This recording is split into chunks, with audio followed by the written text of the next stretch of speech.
Hello, so after a long while this Freedom Gundam is finally done. What I've done since the last video was to assemble the wing unit, and there are many pieces because it's actually movable, can be positioned differently, so various configurations can be folded forwards or backwards. There are rail guns in the back. Also, I gave it this pose. It comes with the base, so actually with the wing unit being so heavy, this figure cannot stand on its own anymore, so it's really back heavy. But this base supports it nicely, so there are a variety of poses. I chose this one. It's the same as on the box in which the model came in.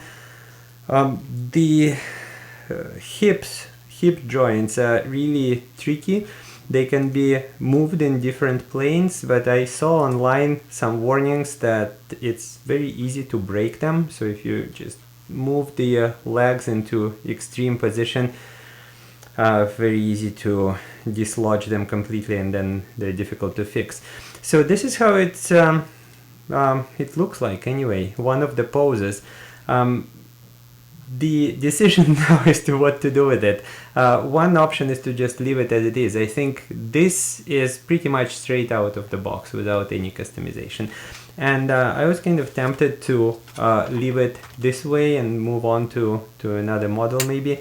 But there are some interesting things that can be done. Well, first of all, painting. That's the next step. So that's what I'm going to do. But while painting it and airbrushing, I'm going to have to take it apart a little bit, and while doing this I want to install some LEDs so that there are some lighting effects in it, and some model kits come with LEDs and some don't, and this one doesn't have them in the box, but I bought this bunch of LEDs from Avon Designs.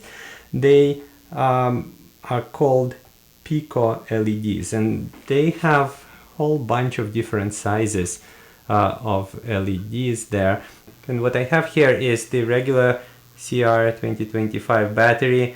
So if I press the leads to the battery just to show how bright it is, it may look like it on video, but it's incredibly bright. And this one is blue, and there are also white. So I'm going to install some of them, or at least try, while I take apart the model. So I'm going to carve out some spaces and maybe put these LEDs in.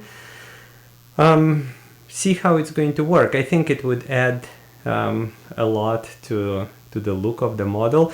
But the main thing is that at this stage, this is the last version of this model that's kind of generic. From this point on, everything that I'll do to it will make it one of a kind, which is kind of neat, I think.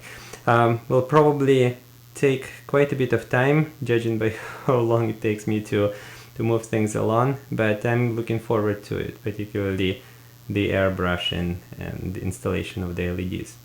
So I'll show you the next stage when it's complete.